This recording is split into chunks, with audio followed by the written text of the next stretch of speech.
महा cartoon TV.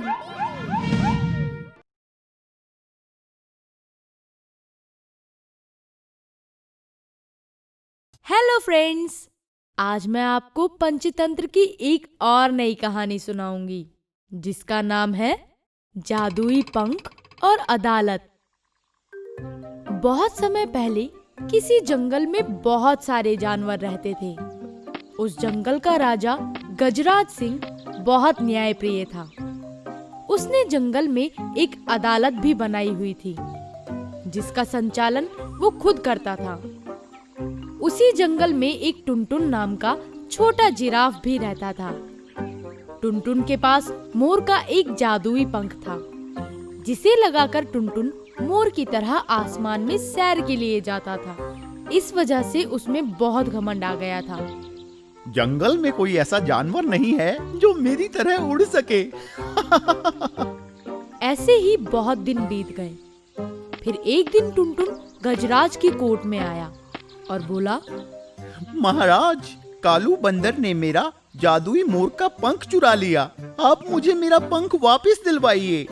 लेकिन तुम ये कैसे कह सकते हो कि ये चोरी कालू बंदर ने ही की है? उसने कुछ दिनों पहले ही मुझसे कहा था, टुनटुन, तुम्हें अपने जादुई पंख पर बहुत घमंड है ना? देखना, जल्द ही कोई तुम्हारा जादुई पंख चुरा लेगा। इसीलिए मुझे लगता है कि ये चोरी कालू बंदर ने ही की है। ये सुनकर गजराज ने अपने मंत्री चंटू बाज से कहा, चंटू, जल्दी जाओ और कालू बंदर को कोर्ट लेकर आओ।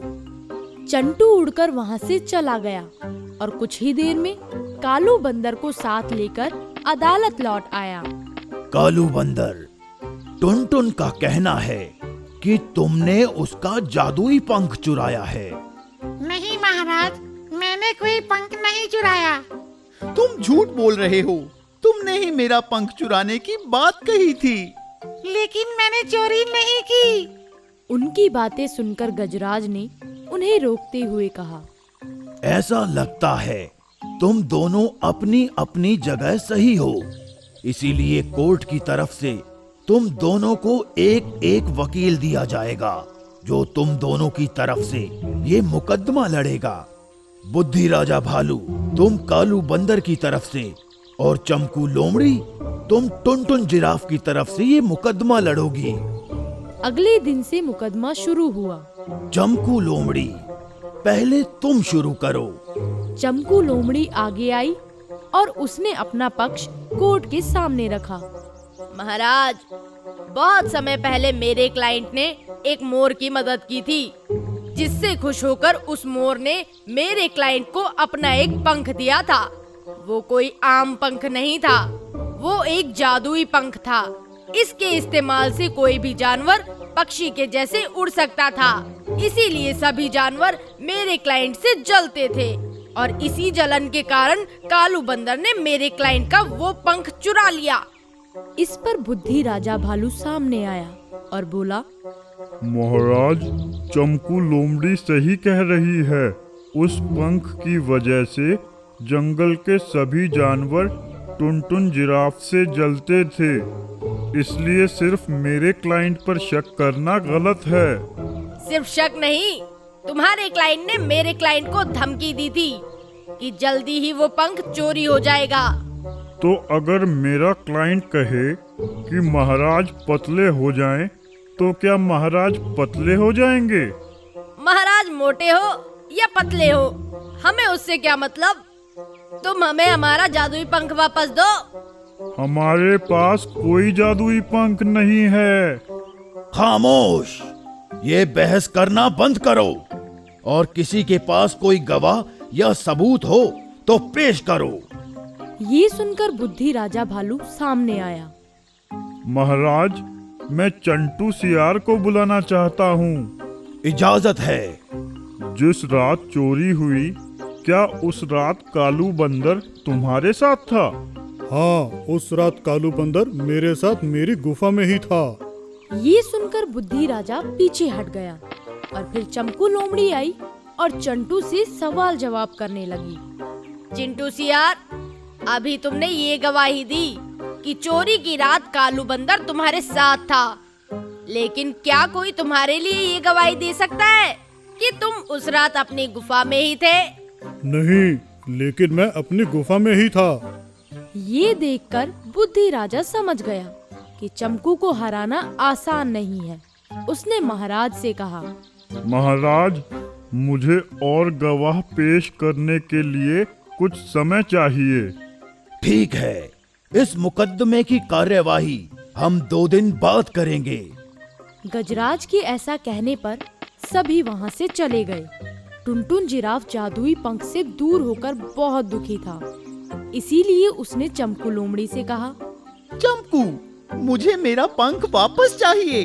तुम बेशक झूठ बोलो या जो मर्जी करो, पर मुझे मेरा पंख चाहिए। टुनटुन के ऐसा कहने पर चंपू ने कुछ नकली गवाह और सबूत इकट्ठे किए और 2 दिन बाद गजराज के सामने एक एक कर उन सभी गवाहों और सबूतों को पेश कर दिया। महाराज, मैंने कालू बंदर को टुनटुन की गुफा से वो पंख लेकर निकलते देखा था। सर, कालू बंदर जादुई पंख लगाकर आसमान में मेरे साथ उड़ रहा था। योर ऑनर, टुनटुन की गुफा से हमें कालू बंदर की पूंछ के बाल मिले हैं। सभी गवाहों और सबूतों को सुनकर गजराज ने कालू बंदर से कहा, कालू बंदर, क्या तुम्हारे पास अपनी बेगुनाही साबित करने का कोई गवाह या सबूत है? नहीं महाराज, मेरे पास कोई गवाह नहीं है। फिर तो मुझे फैसला सुनाना पड़ेगा। लेकिन मैंने चोरी नहीं की। बोलने का समय खत्म हो चुका है कालू बंदर। अब फैसला सुनाने का समय है और सभी गवाहों और सबूतों को ध्यान में रखते हुए मैं ये फैसला सुनाता हूँ कि तभी उन्हें एक आवाज आई, रुक जाइए महाराज। ये सुनकर महाराज रुक गए और फिर सभी ने मुड़कर देखा तो थोड़ी दूरी पर एक बहुत बड़ा और सुंदर मोर अपने पंख फैलाए खड़ा था। कालू बंदर ने कोई चोरी नहीं की, वो पंख मैंने चुराया है। क्या? लेकिन क्यों? मैंने तुम्हारी अच्छाई को देखकर तुम्हें वो जादुई पंख दिया था, लेकिन उस पंख ने तुम्हें घमंडी बना दिया और आज तो तुम इतने लालची बन गए कि तुमने झूठ का इस्तेमाल कर कालू बंदर को चोरी के इल्जाम में फंसा दिया। इसीलिए मैं तुमसे अपना जादुई पंख वापस लेता हूँ।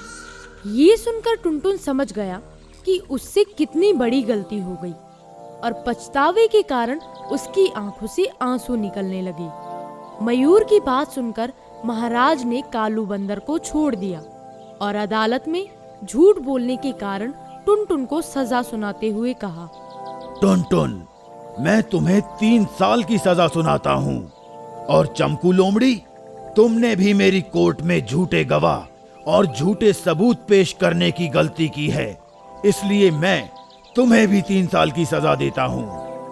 इस तरह गजराज हाथी ने कालू बंदर को छोड़ दिया और टुनटुन जिराफ और चंपू लोमड़ी को सजा देकर वो एक न्यायप्रिय राजा साबित हुए। तो दोस्तों, इस कहानी से हमें ये शिक्षा मिलती है कि कुछ कीमती मिलने पर हमें उस पर घमंड नहीं करना चाहिए, क्योंकि घमंड करने पर वो चीज हमारे पास ज्यादा दिन नहीं टिक पाती। अगर आपको हमारे वीडियोस पसंद आ रहे हों तो इन्हें लाइक करें, चैनल सब्सक्राइब करें और हमारे कार्टून शो सबसे पहले देखने के लिए बेल आइकन दबाना ना भूलें।